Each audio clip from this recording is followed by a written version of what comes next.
Hi అండి, welcome to సహస్రభూషణ్ channel. ఇదొచ్చేసి మా కనుమ రోజు వ్లాగ్ అండి. మా నాన్న ఎప్పటి నుంచో యాటనేద్దామని అనుకున్నారంట. కానీ సంక్రాంతికి అయితే పిల్లలు వస్తారని చెప్పి ఇవాళ యాటనైతే వేశారు పొద్దున్న పొలం దగ్గర. అయితే ఇక్కడ మా వాళ్ళు వచ్చేసి కొంచెం మటన్ అయితే తీసుకొని ఇలా స్టిక్స్ కింద చేద్దామని చెప్పి మా హస్బెండ్ అలాగే మా చెల్లి వాళ్ళ హస్బెండ్ ఇద్దరు కలిపి మటన్ ఇక్కడ వాళ్ళైతే గ్రిల్ చేస్తున్నారండి. మా దగ్గర అయితే స్టిక్స్ అయితే లేవు, గ్రిల్ స్టిక్స్. కాకపోతే ఊసలు ఉంటాయి కదా, వాటిని తీసుకొని ఇలాగ గుచ్చేసి మటన్ ని వాళ్ళు చేస్తున్నారనమాట. ఈ మటన్ అంతా కూడా చాలా సింపుల్ గా మ్యాగ్నేట్ చేశారండి. ఉప్పు, కారం, అల్లం వెల్లుల్లి పేస్ట్, అలాగే కొంచెం గరం మసాలా పొడి, కొంచెం సాల్ట్, ఆయిల్, కొంచెం పెరుగు, అలాగే లెమన్ కూడా వేసుకొని ఒక అర్ధగంట సేపు మ్యాగ్నేట్ చేసి ఫ్రిడ్జ్ లో పెట్టారండి. తర్వాత మనకి ఊసలు ఉన్నాయి, అవి లేవు, గ్రిల్ స్టిక్స్ లేవు, కాకపోతే ఊసలు ఉన్నాయని చెప్పి వాటిని నీట్ గా క్లీన్ చేసేసి ఆ ఊసలకి పెట్టేసి ఇలాగా బొగ్గుల మీద అయితే కాల్చారు. వీళ్ళు ఇదే ఫస్ట్ టైం చేయడం, ఇంతవరకు ఎప్పుడు చేయలేదు.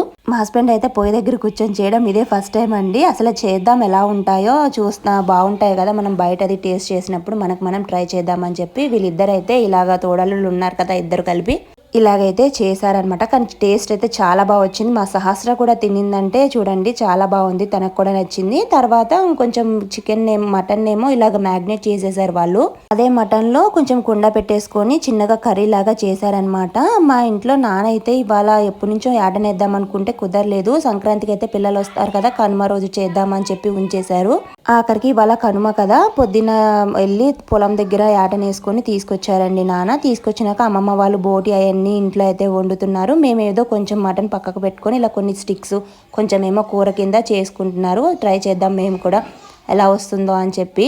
కుండ చక్కగా వేడయిన తర్వాత దాంట్లో వీళ్ళు ఇలాగ మ్యాగ్నేట్ చేసి పెట్టుకున్న మటన్ని కూడా అందులో వేసేసి అండ్ దానిపైన అరటాకు పెట్టేసి మూసేశారండి. ఇది కూడా చాలాసేపు, ఒక 1 అవర్ దాకా ఉడికింది. కొంచెం ముద్ర మేక అయ్యేసరికి చాలా టైం పట్టింది, కానీ చాలా బాగా వచ్చింది. కర్రీ కూడా చక్కగా ఉడికింది ముక్కంతా.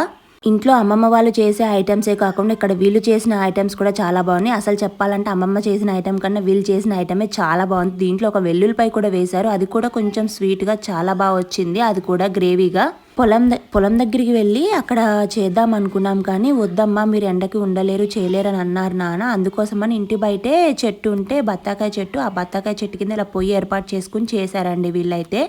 ఇంకా కర్రీ కూడా అయిపోవచ్చింది. మా సహస్ర వాళ్ళు కూడా టేస్ట్ చేస్తున్నారు, చాలా బాగా వచ్చింది. 1 అవర్ కుక్ అయిన తర్వాత చక్కగా వచ్చింది. మా సహస్రకి, మా రోహాన్కి ఇద్దరికి నచ్చాయి. అండ్ అలాగే మా నాన్న కూడా చాలా హ్యాపీగా ఫీల్ అయ్యారు. ఇద్దరు అల్లుళ్ళు కలిపి ఇలాగ ప్రిపేర్ చేసి నాగే పెడుతున్నారు వాళ్ళు, నేను పెట్టడం పోయి అని అనుకున్నారు ఆయనకు కూడా ఆయన చేసిన కర్రీస్ చాలా బాగా నచ్చినాయి. మీకు ఈ వీడియో ఎలా కనిపించిందో కామెంట్ చేయండి. మా వీడియోస్ కనుక నచ్చితే please subscribe to my channel. Bye.